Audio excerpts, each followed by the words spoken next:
You don't need to record it, Mark, if you don't want to. It's fine. Up to you. You can record it if you want. No. I'm recording it as another person. Okay, right. I'll sign you. Okay, bye-bye. All right, bye. Ron, how are you? Good evening. Where are you zooming in from? China? I'm in China and Hangzhou. Oh, lovely. Lived in Hangzhou for Oh, really? years. Yeah, that's... Really nice. Yeah, nice city. Really. Have you had many trips to Wade? Many trips away. To Wade Bar and Grill, where most of the teachers go on Friday or Saturday. I've been there a few times, but not favorite place. It's one of those when your friends invite you. It's like you want to go. Right. Exactly. Are you back at school already? Hi, sorry, CW. Let me know. Timothy, hi everyone. Are you back at school already? Right. This week is our inset week, so we are back. Nice. And how about you guys? CW and Timothy, where are you zooming in from? And are you back at school already? The question is for me. You ask me. How... I was asking Timothy and CW as well. First day back. Oh, cool! You're in Japan. Nice. Oh, it's always. I really like to find out where people are.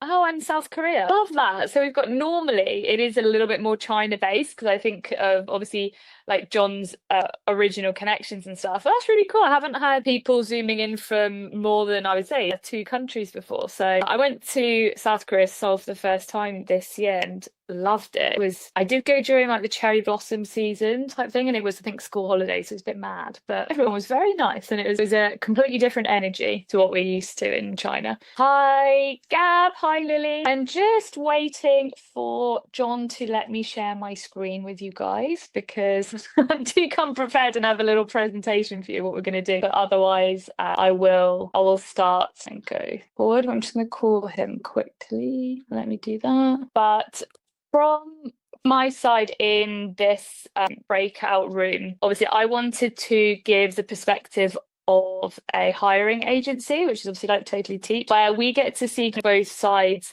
of the application process. So we get to see how teachers are presenting themselves at the moment and what they're doing right, what they can maybe improve on, and how that's then therefore reacting with schools and a variety of schools as well. So hopefully John's in here to allow me to share my blue presentation. I don't know whether I can do that with it. Let me check. I think you have to come out and back in again. Or if you can share with it. If you come out, go to the main room and I'll come back in. All right. Okay, so I'll leave the breakout room. I will be back, everyone. Not soon. Okay, I'll leave the breakout room. I sent you a request to left. Sorry about that. Okay, all right. But I'll let all these people in as well. All right, I'll come back now. Okay. How do I? I'll put you back in the room. Okay, there we go. Okay, I'm allowed now. Right. So what I want to be able to do for you all is to give some more transparency, to be really honest, for the whole process. I don't just want to say, oh, schools are looking for this and they're looking for that, because I think that it's per application. Plus, you can have all the qualifications, all the experience, everything in the world.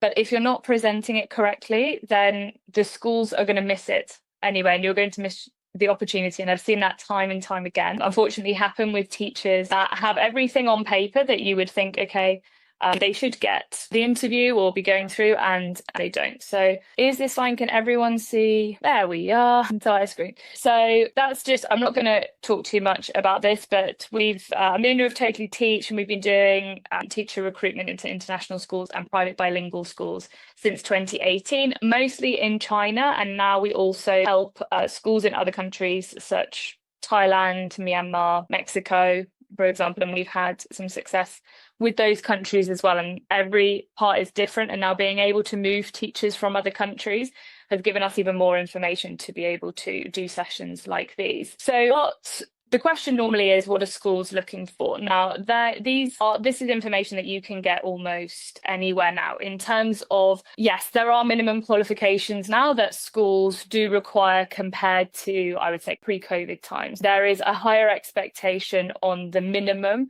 level that you're expected to have compared to before, but also it does give you the ability to move. So I'm not just talking about China, it's for other countries as well.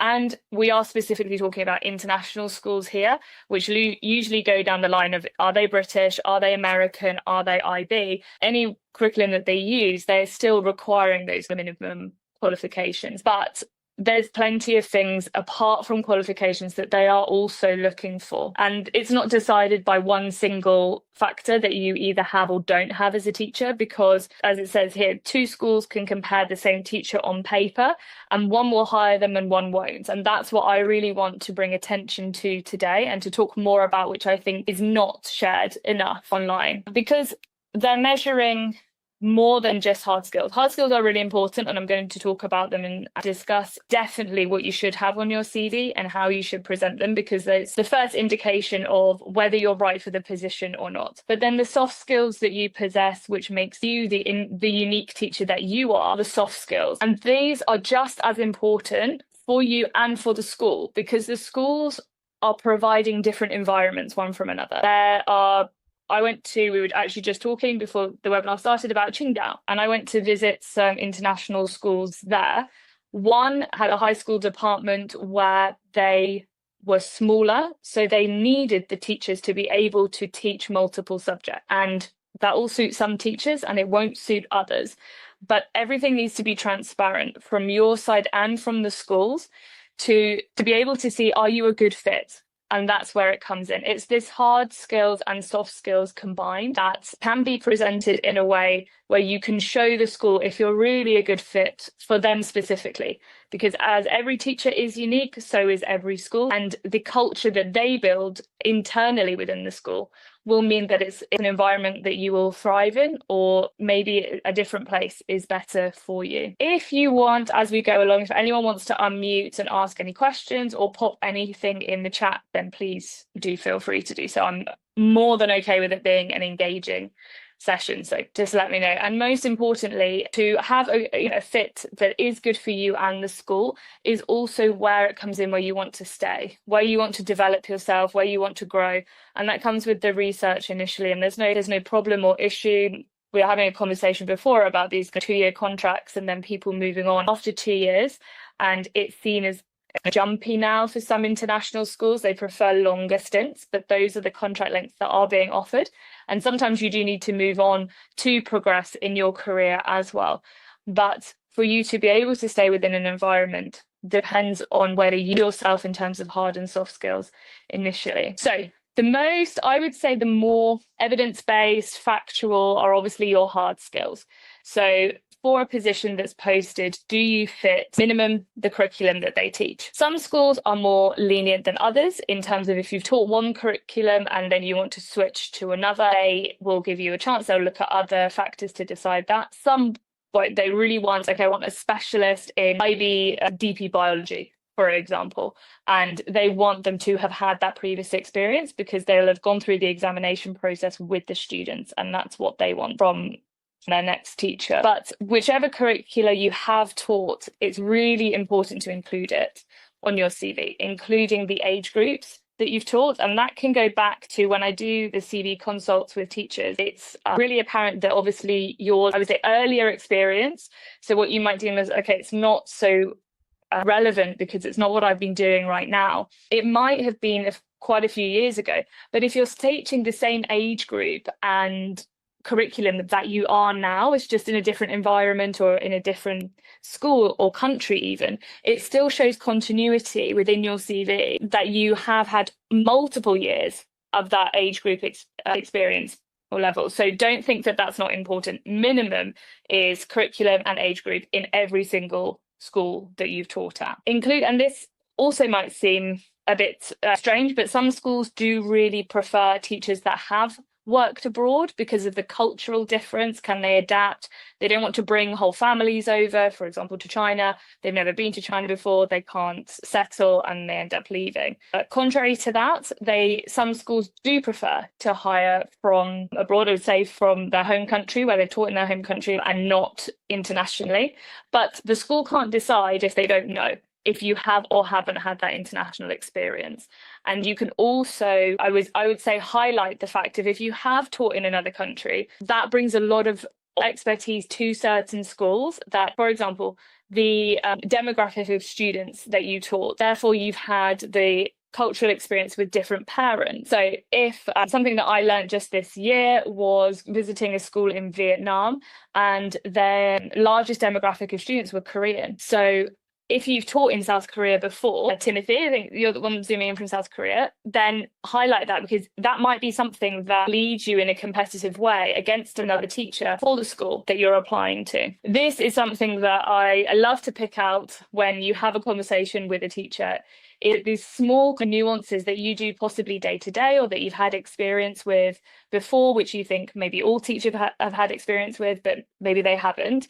And that's these extra things like speech and debate, drama, extracurricular activities that you've ran, organised, or been a part of. If you've had any specific, I was speaking to a sports teacher who was going away on sporting trips with the students. So having to stay in the accommodation with them, taking them further afield, all of this stuff is relative to what a parent would be doing. So maybe, again, if you're applying to a school that has boarding facilities, it's something the schools ask us before they even interview the teacher. They send them the expectations and say, are they okay with this? Because it requires one study session per week or something, where this teacher has to work a night, so 6 till 8 or something, to look after those sessions. So what I would say is small things that you might deem to be unnecessary or something that's not adding value to your CV, it's really worth thinking about how that might make you more competitive than another teacher. And especially the all-important interview request is what we're looking for with your CV, is to present it as an application, all the information on a silver platter to the schools, so that they know exactly what type of teacher you are and how you're going to fit in with their team. Biggest thing I think people, or like the mistakes, because that was something John put on there, one big mistake is thinking that minimum I need a page of a CV, or I need 2 pages, or even I need more. And the case is just, oh, I just want to fill the space that is my CV. Because if I put everything on there and fill it so it looks rammed full of experience and skills and hobbies and interests and certificates and education qualifications, then the school must see that I'm an amazing teacher all round. And that's not necessarily the case. Suddenly you're trying to appeal to everyone and you end up appealing to no one, because it doesn't say to the school or the HR or the recruiter that you know who you are as a teacher and where you want to be going on your journey, and if therefore the school can then support you with that. So I always say that when you're writing the work experience on your CV, it's the strongest part. It tells your story, but make sure that you are communicating what you did, how you did it, and most importantly, the impact that had. So I see it a lot where it's, for example, I led some PD sessions for my team. That's fantastic. You probably didn't get paid extra for that. You probably did that proactively off of your own back, which is incredible, shows a lot of things: teamwork, leadership skills, everything. But what PD did you offer? How did you run it? How did you see fit to present this? And most importantly, what impact did that have on the team and on your colleagues after you ran the PD? A principal once said to me that if he reads a CV that has things listed on it that any teacher should be doing, for example, lesson planning, he doesn't want to read it. He thinks it's a waste of space and shouldn't even be on the CV, because he's expecting the teacher to do that. However, you can frame it of how your lessons are different. Do you include your passion for drama within your primary lessons because you believe that it engages the students more and you've seen better results because you do this assessment and then you've seen this increase? It's all about how you frame what you've done and what you're currently doing in a way that makes sure that you are communicating the value that you are currently engaging in your school, but also the value that you can bring to your next school as well. So before I go on to the next one, any questions at all with that? If everyone's okay. Soft skills. So this is where I would say really the interview comes in as well. So soft skills you can include on your CV if you know how you work best. So I'll put these sliding scales on here for you to see. It's just an example. What type of environment are you suited to? Because again, we've seen it time and time again where an amazing teacher is just simply in the wrong environment. And that's not their fault, or that's not the school's fault. It's just they're not the right match. And that's okay. It's about finding the right one that's for you. So do you prefer inquiry-based learning? Do you prefer to be independent and autonomous when you work, or do you prefer definitely working within a team and being really collaborative? Because we've seen that as well, simply at even primary level, where some schools are incredibly, there's a head of grade, there's multiple planning sessions that they all do together. And some teachers thrive off of that. Some teachers prefer to be able to be given the framework, the curriculum, and let me get on and do it myself. Neither is right or wrong. It's just about knowing yourself and knowing how you work best to be able to do the best job you can for students in an environment that will support you. And these soft skills can be communicated through your CV by including keywords like these and describing what you have been doing in the environment you're currently in, for example. And it does give the school a really good indication of if you're going to fit in with their culture and their team one way or another. Because imagine if it's a no, then that's okay, but you haven't wasted your time and they haven't wasted theirs.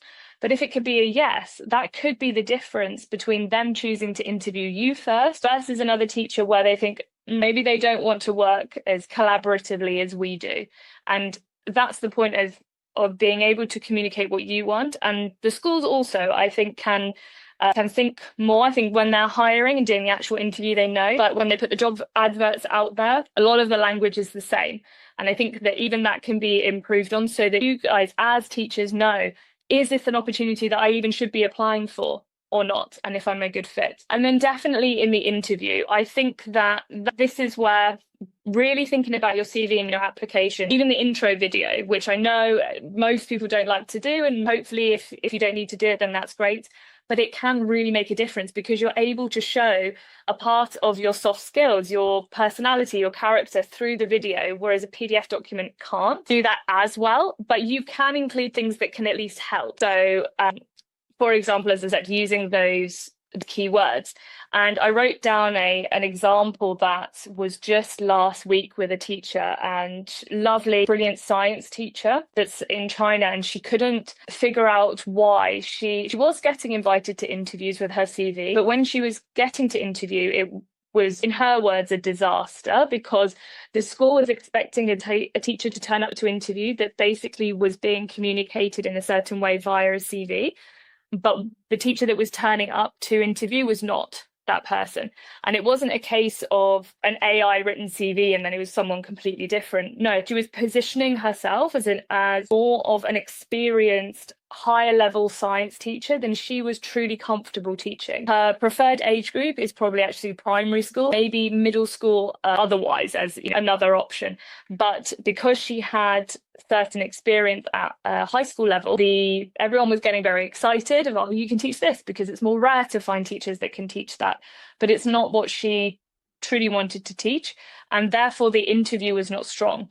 And then the rejections were coming and she couldn't figure out why. We fixed her CV and she herself felt more comfortable going into interviews knowing exactly, okay, this is the teacher that I am, this is the subjects that I want to teach. Specifically, for example, she was a lot more comfortable with biology than she was with chemistry. So we communicated that.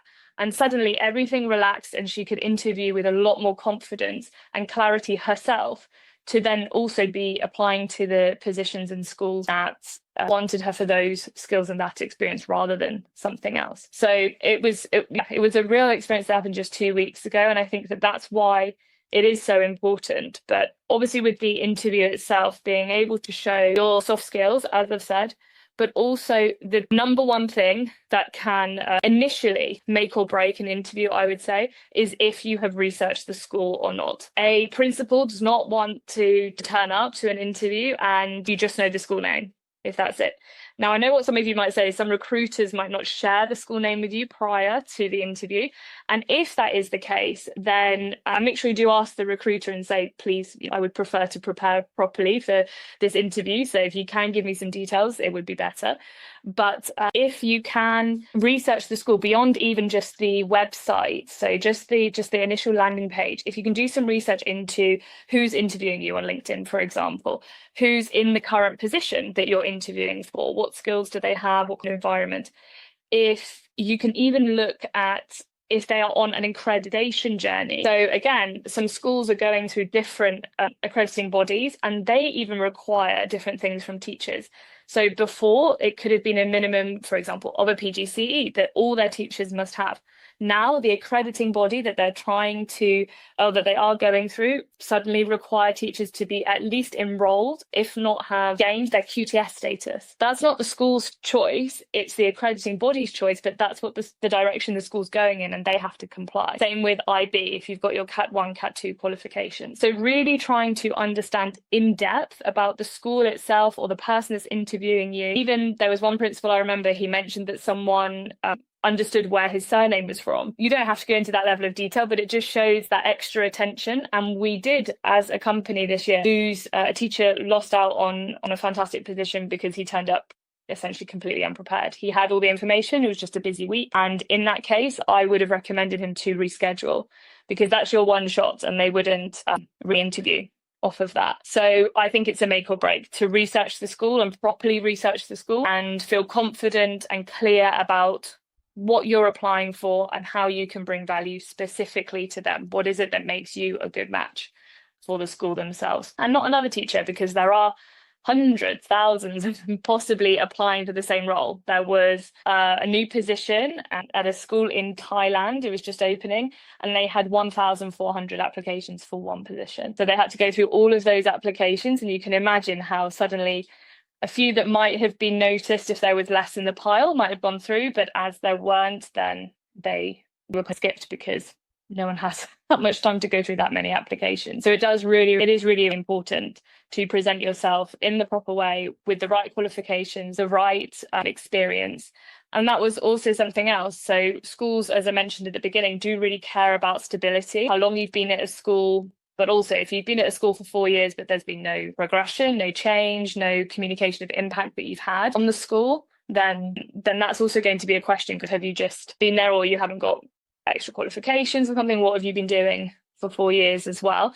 But also, if you have changed, I had a conversation with a teacher that had, and he changed every 2 years, if not a bit less. And you just have to communicate that you are aware of it and you're aware that how schools might view it, but why you moved. And for him, it was qualifications. A certain school could sponsor and provide the right environment to offer him a PGCE, and another one a QTS. So he moved for good reasons and all have good references from all of them, completed every contract.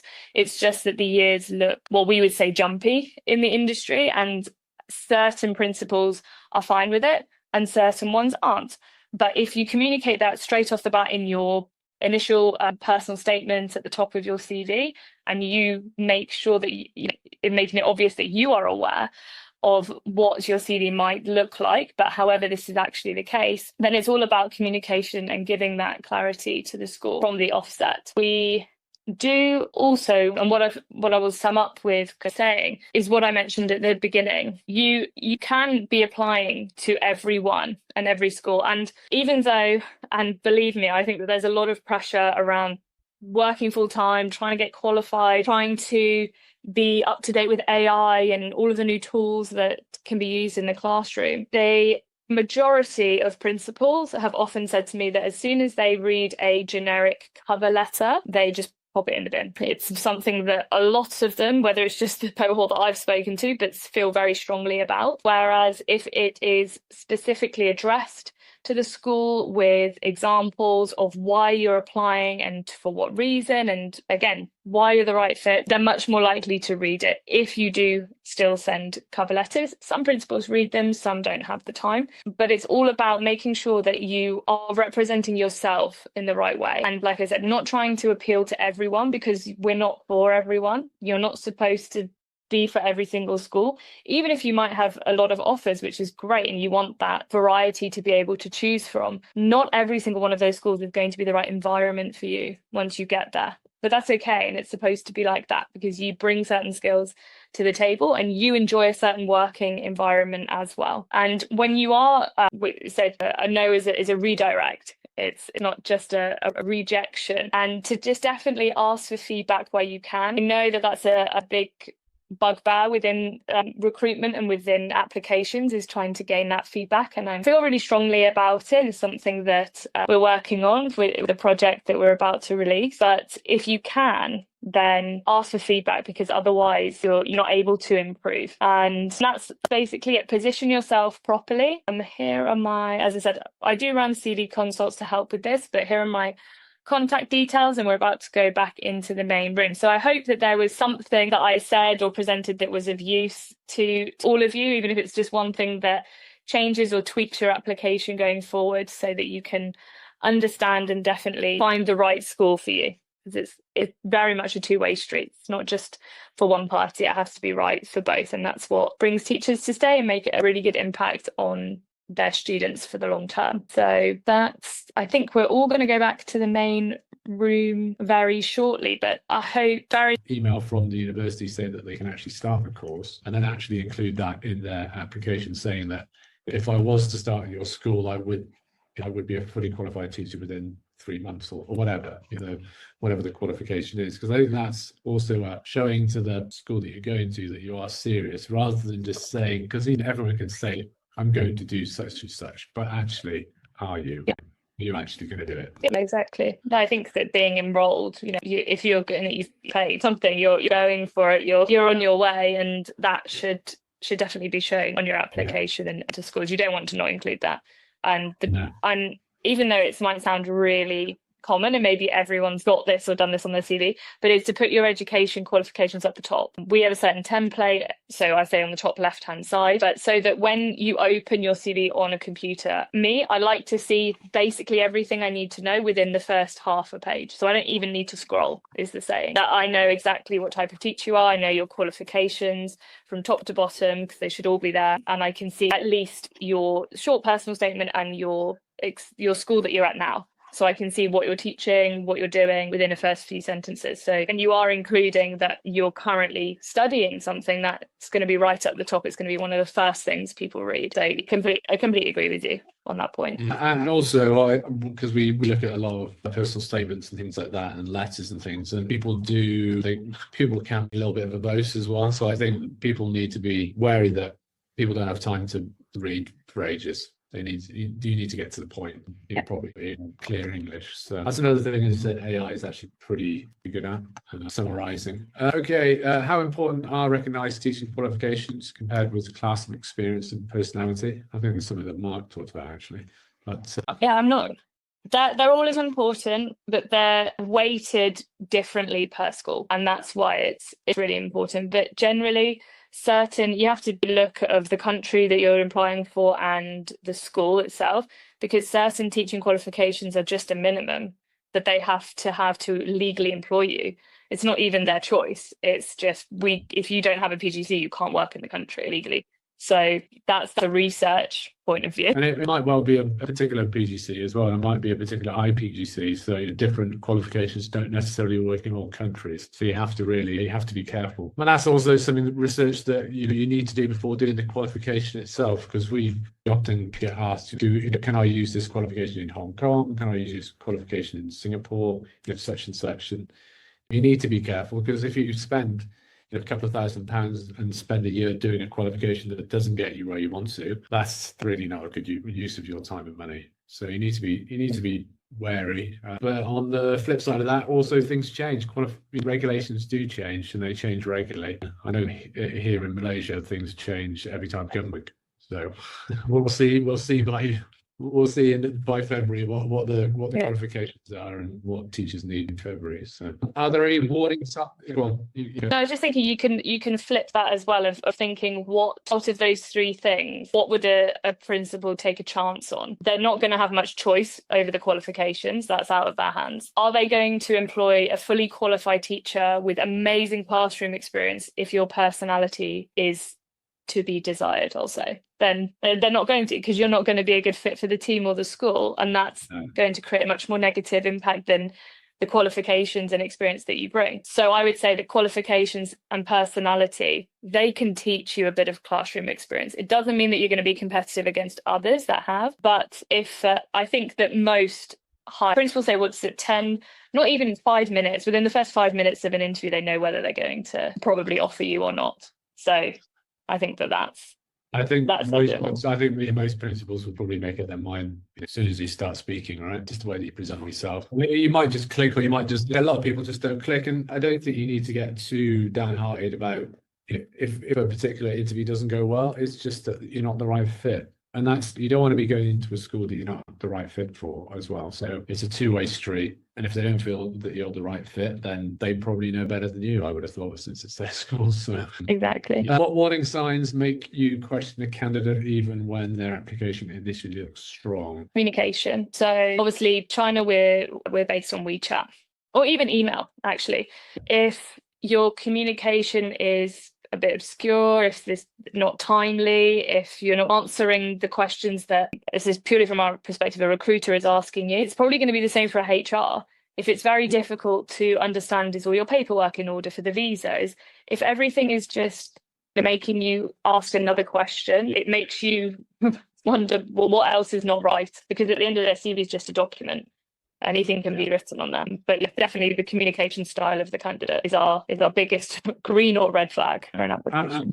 I speak to lots of teachers in a slightly different capacity to you, but I can usually tell immediately after a couple of minutes of speaking with them whether A, they're organised, and B, they're actually serious about doing a qualification, because you can tell pretty much straight away just by the way that they've either researched or not researched what they're talking about, or if you give them some advice and they become argumentative about it, say, well, I saw this online, and it's like, well, if you saw that online, what are you talking to me for? So it's a tough one. It is a tough one. But as you said, if people don't present themselves properly, don't have all the paperwork in place, don't meet timelines, it's just not going to work, right?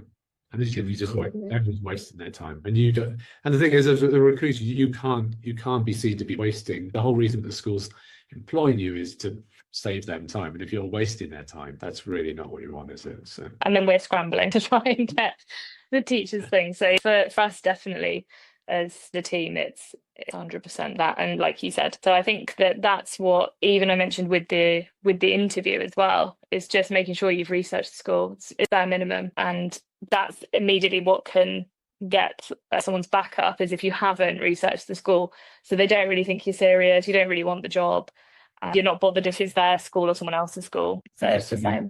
Just blagged it. I think you just think you can. I think the death blagging interviews are long gone. You could do it before. Definitely can't do it. I'm not saying I've ever done that, but anyway, well, that was I won't say that because, well, Matt didn't interview me, so it's fine. That's why you got the job. That's why I got the job, exactly. Well, I think there was a very short line in London when I was thinking. There's a very long line going to Singapore and a very short line to China at the time.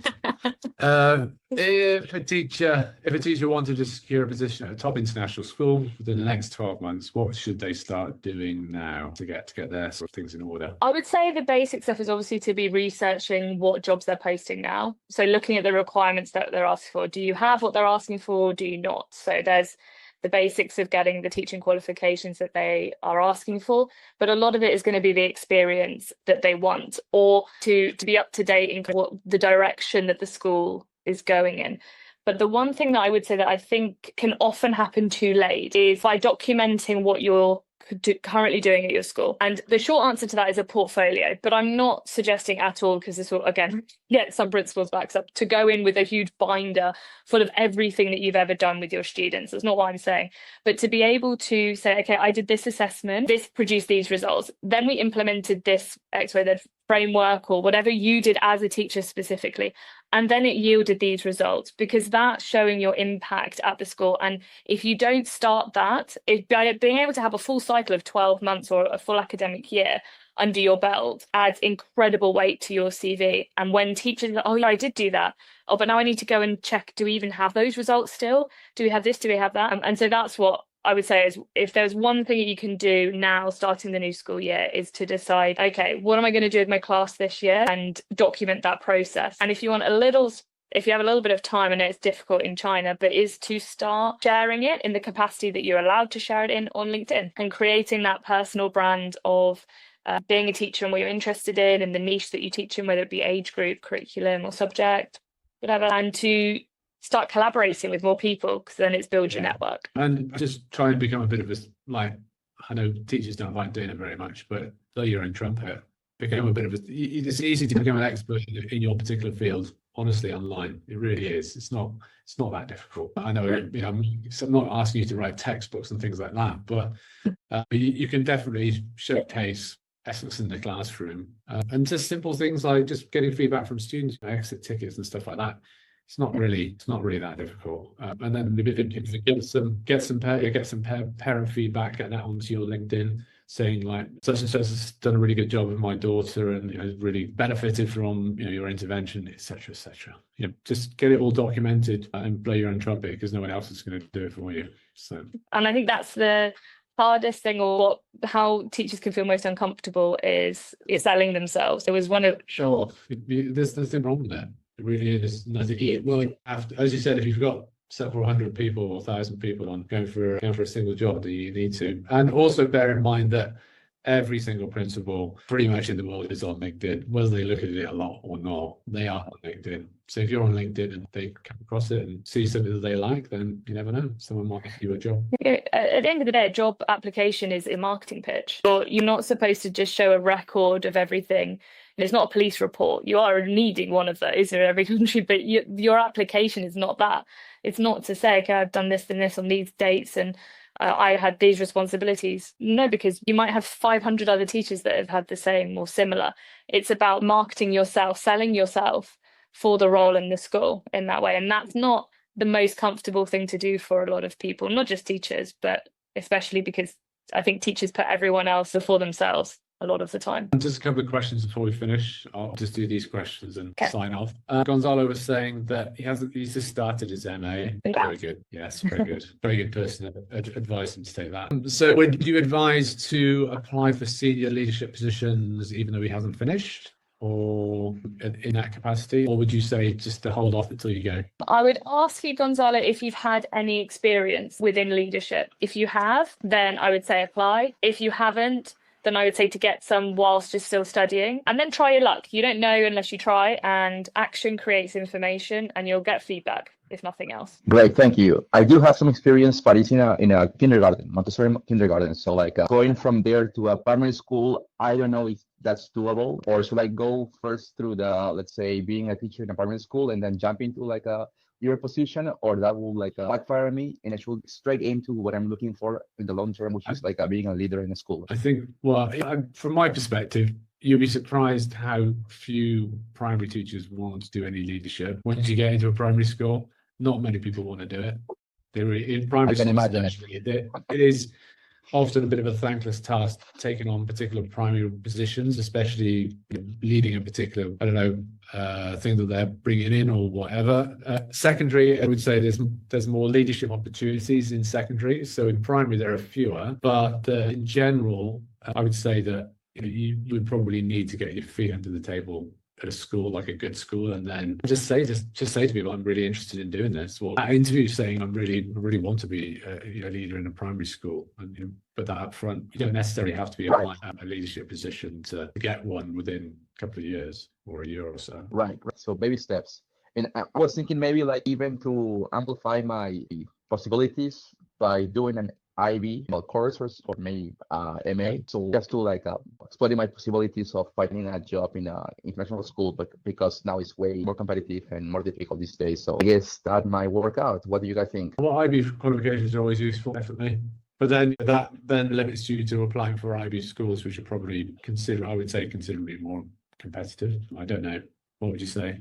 Yeah, I would say whenever someone is already studying something, I always say to try and get the experience to match it before you then study something else, because then you can look like you've got everything. It's like getting to a PhD level, but you've never been into a classroom before.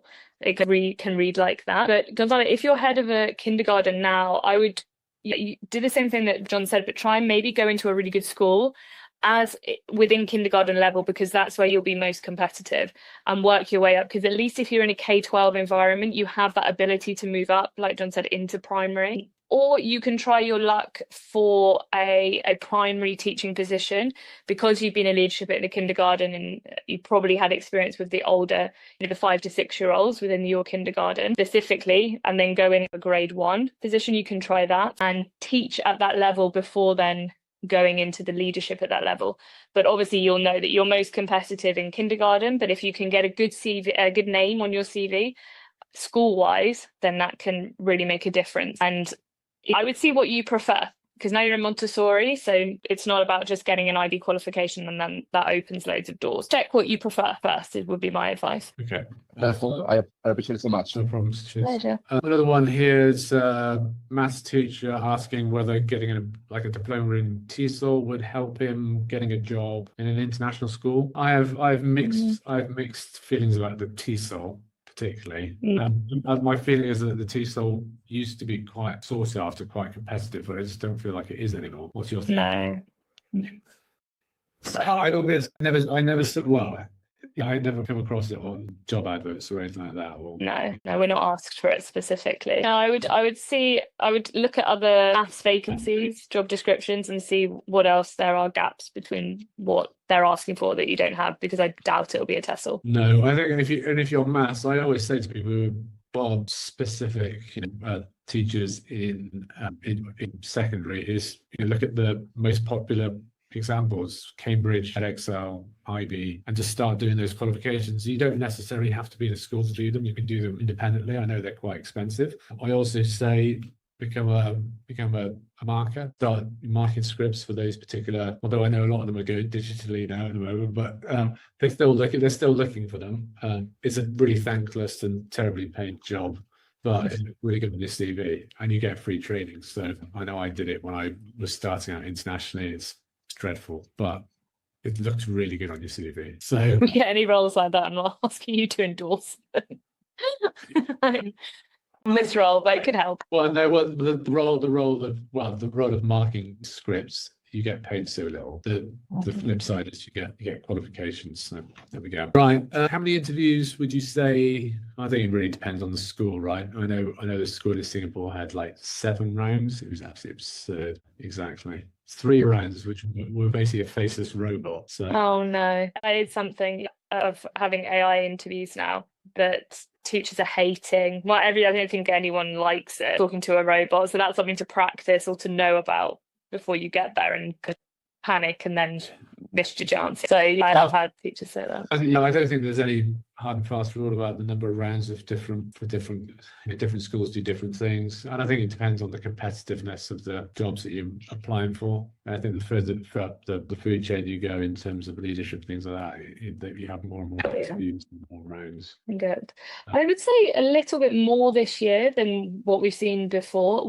Schools were asking teachers to come to the city and see the school in person. It wasn't even necessarily to do a demo lesson. Obviously, schools prefer that if they can see you in person. But it was something that happened, I think, the most this year, is that schools, some paid for it, some didn't, flew them to the city or whatever to see the school beforehand and meet teachers in person. So that was before they started or before they got the job?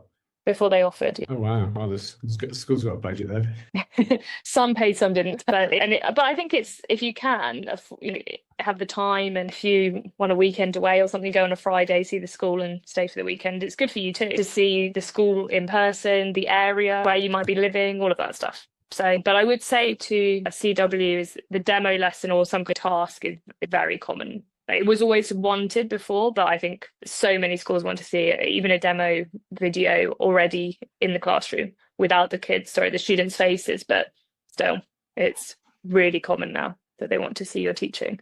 Will they do that live or they do that recorded? It's always, I think, well received if you already have a video of you teaching that you can send with your application if they ask for it. Some schools will ask for it, some won't. So that's always, I know that it's difficult. You can't film with the students' faces, but you can just film yourself at the board. You can. There's plenty of applications now that you can do recording all the faces pixelated.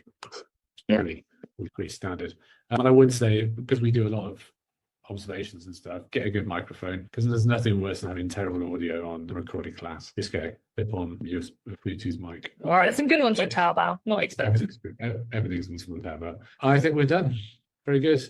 Thank you for all the questions. Thank you for taking time out this evening. I apologise for taking slightly over the time I was anticipating. Thank you very much. Have a nice rest of the day, everybody, and see you again. No, enjoy. Good luck for the new academic year, everyone. I hope you all do brilliantly. Cheers. Thanks, John. Thanks, everyone. Bye. Thank you, guys. It was great. Bye.